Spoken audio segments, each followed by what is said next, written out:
గ్రంథము 43వ అధ్యాయము 1వ వచనము, భయపడకుము, పేరు పెట్టి నిన్ను పిలిచి ఉన్నాను, నీవు నా సొత్తు. Praise lord. జీవము కలిగిన జీవాధిపతి అయిన దేవుడు మనకి తెలియచేస్తున్నమాట, పేరు పెట్టి నిన్ను పిలిచి ఉన్నాను. ఎందుకంటే మనను పిలిచిన దేవుడు నమ్మదగినవాడు.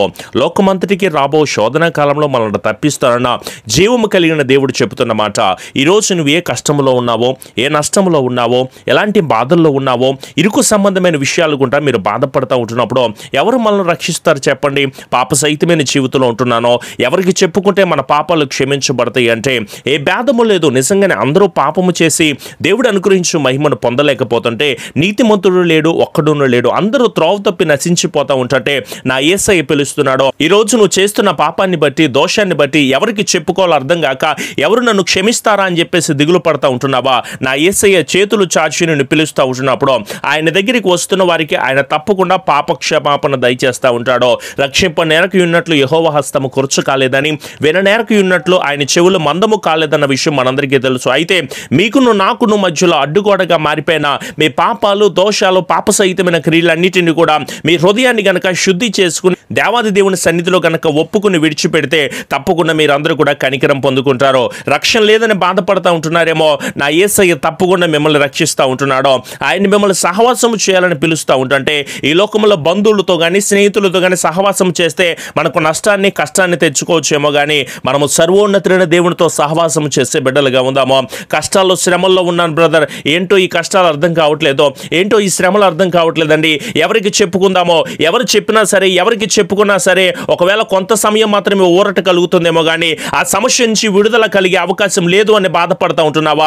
అనారోగ్య సమస్యతో ఉంటున్నా, కుటుంబంలో వేదనకరమైన పరిస్థితిలో ఉంటున్నా, అప్పుల సమస్యలతో ఉంటున్నా, భర్త ఒక సమస్యని, ఈ తాగుడు జీవితం బ్రదర్, ఈ కుటుంబాన్ని పట్టించుకోవట్లేదండి, నా బిడ్డలకు, నా కుమార్తెకు వివాహం కోసం ఎదురు చూస్తూ ఉంటున్నామో, నా కుమారుడు మంచి భవిష్యత్తు కోసం చూస్తున్నామో, మంచి కోడల కోసం ఎదురు చూస్తూ ఉంటున్నామో, కోడలు ఇబ్బంది పెడుతున్న భయంకరమైన పరిస్థితుల్లో కూడా మేము అనుభవిస్తున్నామండి. అల్లుడి విషయంలో, కుటుంబ విషయంలో, వేదనకరమైన పరిస్థితుల్లో, ఈ ఉద్యోగాల్లో, ఈ వ్యాపార సహితమైన విషయాల్లో ఎన్నో రకాలుగా మోసపోతూ ఉంటున్నామండి. అనుకున్నది జరగట్లేదో, అందరూ ఉన్న అనాథగా నేను బ్రతుకుతూ ఉంటున్నాను, ఏం చేయాలో అర్థం కావట్లేదు అని దిగులు పడుతూ బాధపడుతూ ఉంటున్న బిడ్డలారా, నేల మీద నుంచి దరిద్రంలో లేవనెత్తేది ఆయనే, గుండె చెదరిన వారిని బాగు చేసేది ఆయనే, కృంగిపోయిన వారందరినీ కూడా లేవనెత్తేది ఆయనే, పడిపోయినందరినీ కూడా ఉద్ధరించేది ఆయనే కదండి. ఈరోజు నువ్వు ఏ స్థితిలో ఉన్నావో, ఎలాంటి పరిస్థితిలో ఉంటావో, ఎలాంటి దయనీయమైన పరిస్థితిలో ఉంటున్నావో నీవు దిగులు పడాల్సిన అవసరం లేదో. తండ్రి లేని వారికి సహాయకుడుగా, దిక్కు లేని దరిద్రులకు వారి ప్రార్థన నిరాకరింపగా, వారి ప్రార్థన ఆలకించే దేవునిగా, తండ్రి లేని వారిని విధవరంటునండి నిజంగా ఆయన ఆదరిస్తాడో. ఏకాంగమైన జీవితంలో ఉంటున్నావేమో, సంసారులుగా చేయగలిగిన సమర్థత కలిగిన దేవుడు, తన సేవకుల ప్రాణాన్ని ఆయన తప్పకుండా విమోచించే దేవుడు అయి ఉన్నాడో.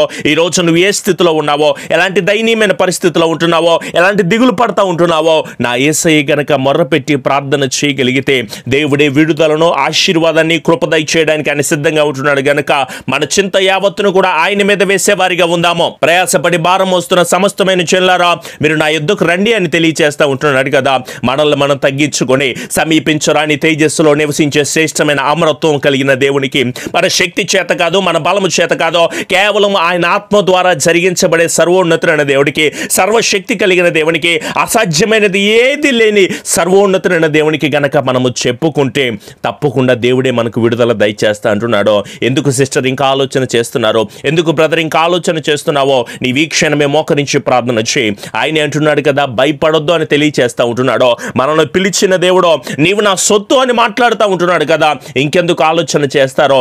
ఈ క్షణమే మనం మోకరించి ప్రార్థన చేస్తూ, ప్రభువా నీవు నాతో మాట్లాడిన విధానం బట్టి వందనాలు తండ్రి, ఈ రోజు నుంచి నేను భయపడను అని ఒక్కసారి గనక మనం తీర్మానం చేసుకుంటే గొప్ప కృపను మనం పొందుకునే వారిగా ఉంటామో. మీరందరూ భయపడుతున్నారా? భయపడవలసిన అవసరం లేదు. ఎలాంటి పరిస్థితులు వచ్చినా, ఎలాంటి ఇబ్బందులు వచ్చినా సరే మనం దిగులు పడాల్సిన అవసరం లేదు. వేటగాని ఊరిలో నుంచి ఆయనే మనల్ని విడిపిస్తా అన్నాడండి. నాశనకరమైన తెగులు రాకుండా మనల్ని రక్షిస్తానని దేవుడే మనకు మాట ఇస్తా ఉంటున్నాడో. రాత్రి వేళ కలుగు భయముకైనా, పగటి వేళ ఎగురు బాణముకైనా, చీకటిలో సంచరించు తెగులుకైనా, మధ్యాహ్నమందు పాడు చేసే రోగముకైనా సరే మీలో ఏ ఒక్కరు కూడా భయపడవలసిన అవసరం లేదో. మన ప్రక్కన 1000 మంది పడినా, మన కుడి ప్రక్కన 10,000 మంది కూలినా సరే అపాయము మన యొద్దకు రాదని జీవాధిపతి అయిన దేవుడు తెలియచేస్తా ఉంటే, మన పాదములకు రాయి తగలకుండా మనల్ని ఎత్తి పట్టుకుంటానని దేవుడు తెలియచేస్తా ఉంటే, మరి ఎలాంటి స్థితిలో ఉన్నావో, ఎలాంటి పరిస్థితిలో ఉంటున్నావో, నిరంతరం భయపడే వారిగా ఉంటున్నారా? వద్దమ్మా, ఇప్పుడు దాకా కష్టాన్ని అనుభవించావు కదా, ఇప్పుడు దాకా నష్టాన్ని కష్టాన్ని అనుభవించారు కదా బ్రదర్. ఇప్పుడు దాకా శ్రమల్లో, దుఃఖములో, బాధలు కూడా రాక నిజంగా కన్నీటితోనే నువ్వు ప్రతిరోజు కూడా ముగిస్తున్నావు, ప్రారంభిస్తూ ఉంటున్నావు కదా. దేవుడే దీవెన దయచేస్తాడో, దేవుడే ఆనందంగా నడిపిస్తాడో, దేవుడే ఆశీర్వాదకరంగా నడిపిస్తాడో, దేవుడే పూదండగా నడిపిస్తాడో. నీ అందము కానీ, నీ డబ్బు కానీ, నీ పేరు, నీ బంగారము, నీ గర్వము, నీ బలము ఎవ్వరూ రక్షించలేరు. ఎవరు ఏమి చేయలేని పరిస్థితుల్లో నా దేవుడు చెప్తున్నాడో, నీవు భయపడొద్దు, నీవు నా సొత్తు అని మాట్లాడుతూ ఉంటే ఇంకా మనం ఎందుకు దిగులు పడాలి, ఎందుకు మనం బాధపడాలి? నిబ్బరం కలిగి మీరు అందరూ కూడా ధైర్యంగా ఉండండి. దిగులు పడకుండా మన దుఃఖ దినములన్నీ కూడా సమాప్తం చేయగలిగిన జీవాధిపతి వైపు కనుక మనము చూస్తే తప్పకుండా ఆయనే కృప దయచేస్తాడో. నమ్మి బాప్తిసం పొందండి, రక్షించబడండి. నమ్మని వారికి ఏమవుతుంది? శిక్ష విధించబడుతుంది. పునరుద్ధానము నేనే, జీవమును నేనే, బ్రతికి నా యందు విశ్వాసం ఉంచిన వాడో ఎన్నడూ కూడా చనిపోడని మాట్లాడుతున్నాడో. ఒకవేళ గనక ఆయన యందు విశ్వాసం ఉంచితే గనక ఈ క్షణమే ఆయన వైపు తిరిగి నువ్వు మోకరించి ప్రార్థన చేయగలుగుతావా? ఏ తెగులుతో బాధపడుతున్నావో, ఏ కరోనాతో బాధపడుతున్నావో, ఎలాంటి బలహీనమైన పరిస్థితులు కూడా నువ్వు బాధపడతా ఉంటున్నావో, నా యేసయ్య పిలుస్తున్నాడు నాన్న. ఆయన పాదాల చెంత చేరి మోకరించి ప్రార్థన చేద్దాముగా. ఈరోజు ఎవరితో సహవాసం చేస్తున్నావు? దయచేసి పరిశుద్ధులతో మీరు సహవాసం చేయండి. అన్యులతో సహవాసం చేయకూడదని, కోపము కలిగిన వారితో సహవాసం చేయకూడదని, తొంటరులతో సహవాసం చేయకూడదని. తప్పిపోయిన కుమారుడు ఏమయ్యాడు? వీళ్ళందరితో సహవాసం చేసే నిజంగా పాడైపోయిన స్థితిలోకి వెళ్ళిపోతూ ఉంటున్నాడు కదా. దయచేసి మీరెవరూ భయపడొద్దు. నీ పిల్లలకి చెప్పండి, నీ కుటుంబానికి చెప్పండి, భక్తి నేర్పించండి. ఆటోమేటిక్గా ఆయన చెప్పినది గనక మనము చేస్తే, ఆయన ఏం చెప్తున్నాడో ప్రార్థించమంటున్నారో, ఆయన ఆజ్ఞల ప్రకారంగా నడవమంటున్నారో, దేవుని మాట ప్రకారంగా జీవించునంటున్నారో.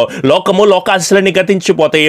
లోక ప్రేమ, దేవుని ప్రేమ ఒకటి కాదని, లోకానుసారంగా జీవించే వాళ్ళు శరీర సంబంధమైన విషయాలను కోరుకుంటారని, ఆత్మ సంబంధమైన జీవితాలతో ఉంటున్నవారో ఆత్మ ఫలాలను పొందుకుంటారని దేవుని వాక్యం చెప్తా ఉంటుంటే, మీరు ఆయన చెప్పినది మరి చేస్తూ ఉంటున్నారా?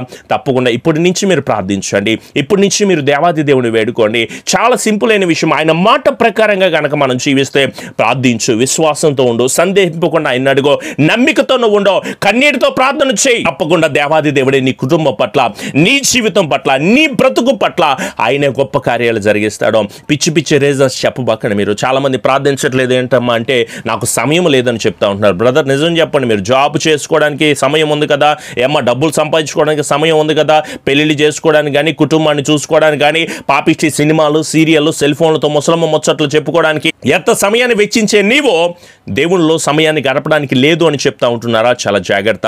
ఆశ్చర్యపడే విధంగా అద్భుతాలు చేయగలిగింది కేవలము నజరేయుడైన యేసు ప్రభుల వారు మాత్రమే. ఈ లోకంలో మనుషులు నమ్ముకుంటూ నిన్ను ముంచేస్తారో, మాట తప్పేవాళ్ళు, కానీ నిన్న నేడు నిరంతరము ఏకరీతిగా ఉన్న జీవము కలిగిన దేవుడు, మారని వాడండి, మార్పు లేని వాడు, మాట తప్పని వాడు, జీవము కలిగిన జీవాధిపతి అయిన దేవాది దేవుని వైపు గనక నీవు చూస్తే, ఆయనే విడుదల ఇచ్చి, ఆయనే నెమ్మది ఇచ్చి, ఆయనే సమాధానం ఇచ్చి, ఆయనే కృప ఇచ్చి నడిపించడానికి ఆయన సిద్ధంగా ఉంటున్నారు. మరి నాతో పాటు కలిసి ఏకీభవించి ప్రార్థన చేస్తావా? రండి, తల్ల ఉంచండి, కళ్ళు మూసుకునండి, ప్రార్థన చేసుకుందాము. మీ దగ్గర ఉంటున్న ఆయిల్స్ తీసుకుని, లేకపోతే వాటర్ తీసుకుని తప్పకుండా నాతో పాటు కలిసి ప్రార్థించండి. కృపాసత్య సంపూర్ణుడా, మా గొప్ప దేవ, మీ ఘనమైన కృప కలిగిన నామాన్ని బట్టి మీకు లెక్కలేని స్తుతులు, స్తోత్రాలు చెల్లిస్తున్నాము తండ్రి. ఈ ప్రకారంగా ప్రతిరోజు మీరు మాతో వాక్యము ద్వారా మాట్లాడుతున్నందుకు మీకు స్తోత్రములు నాయన. అవునయ్యా, భయపడొద్దు, నమ్మిక మాత్రమే కలిగి ఉండమని మీరు మాట్లాడుతున్నారు. మీరు మా సొత్తని మాట్లాడుతున్నారు తండ్రి. ఈ రోజు కూడా మీరు మాతో మాట్లాడినందుకు మీకు స్తోత్రములు నాయన. మీ బిడ్డలు ఆత్మీయంగా బలపడడానికి మీ వాక్యాన్ని స్థిరపరిచి, బలపరిచి మీరు అందిస్తున్నందుకు మీకు లెక్కలేని స్తుతులు, స్తోత్రాలు. నీ బిడ్డలు ఏ అప్పుల్లో ఉన్నారో, ఏ కష్టాల్లో ఉంటున్నారో, ఏ కన్నీళ్ళలో ఉంటున్నారో, ఏ విదేశాల్లో ఉండి, ఇళ్లలో ఉండి ఎంతగానో కష్టపడుతున్న బిడ్డలను బట్టి, బయట పనిచేస్తున్న, బయట దేశాల్లో ఉన్న మా తెలుగు బిడ్డలను బట్టి, క్రైస్తవ బిడ్డలను బట్టి ఒక్కసారి ప్రార్థిస్తున్నాం దేవా. అలాగే ముస్లిం సోదరులను, అలాగే హైందవ సోదరులను, బిడ్డలను కూడా మీరు దీవించని, వారికి ఉన్న ప్రతి ఒక్క అవసరతను కూడా మీరు తీర్చి, దీవించి, ఆశీర్వదించును నాయన. మేమందరం ప్రార్థిస్తూ ఉండగా, మేమందరం మొరపెడుతూ ఉండగా ఒక్కసారి మీ కృప, దీవెన, ఆశీర్వాదం బిడ్డల కుటుంబాల్లో మీరు దయచేయండి నాయన. అలాగే ఆత్మీయ తల్లి గారికి మీరు ఇస్తున్న ఆరోగ్యాన్ని బట్టి వందనాలు. ఈ పరిచర్యను మీరు ఉన్నతంగా నడిపిస్తున్నందుకు మీకు స్తోత్రములో. ఆత్మీయమైన కుటుంబాల గురించి ప్రభువా ప్రార్థిస్తూ ఉండగా మీ పాదాల చెంత ఉంచడానికి మీరు మా మీద ఉంచిన బాధ్యతను బట్టి, వారి కుటుంబాల బట్టి ప్రార్థించడానికి మీరు మాకు ఇచ్చిన ధన్యతను బట్టి మీకు స్తోత్రములు నాయన. ప్రతి కుటుంబానికి విడుదల, నెమ్మదిని, సమాధానాన్ని మీరు అనుగ్రహించి ఆశీర్వదించండి తండ్రి. అలాగే ఈ పరిచర్యకి సాకారాలుగా ఉంటున్న ప్రతి కుటుంబాన్ని కూడా మీరు నూరంతల కృపను, నూరంతల దీవెనను బిడ్డల జీవితాల్లో మీరు అనుగ్రహించండి. అలాగే మేము కడుతున్న మందిరాల విషయంలో కూడా ప్రభువా మీ సహాయమును మీరు అనుగ్రహించి ఆశీర్వదించమని నీ బిడ్డలందరం ప్రార్థిస్తూ ఉండగా మీ ద్వారాలను తెరిచి పట్టజాలనంత విస్తారమైన కృపను దయచేస్తారో. మీ పని చేస్తున్న మా పట్ల, మా కుటుంబాల పట్ల, అలాగే పరిచర్యలు ఎప్పుడు కూడా లైవ్ కార్యక్రమాల్లో ఉంటున్న ప్రతి కుటుంబం పట్ల కూడా ప్రభువా మీ కాపుదల మీరు దయచేయమని ఉదయకాలపు ప్రార్థనలో, రాత్రికాలపు ప్రార్థనలో మీరు మాకు తోడై ఉండి నడిపించి కృప దయచేసి జీసస్ ఆశీర్వదించుమని మా ప్రియ రక్షకుడైన యేసు నామములో అడుగుచున్నాము తండ్రి, ఆమెన్. మీ ప్రార్థన అవసరతలు మాకు తెలియచేయండి. తప్పకుండా వాటన్నిటి విషయం ఎల్లప్పుడూ కూడా ప్రార్థన చేస్తాను. అలాగే విదేశాల్లో ఉంటున్న వాళ్ళు వాట్సాప్ లేకపోతే IMO కాల్స్ చేయండి. మీ ప్రార్థన అవసరతలు తెలియచేయండి. మీ కుటుంబాల గురించి అలాగే మీ కుటుంబ పేర్లు కూడా నాకు తెలియచేయండి. తప్పకుండా వాటన్నిటి విషయమే ప్రార్థన చేసేవారిగా ఉంటాను. దేవుడు మిమ్మును మీ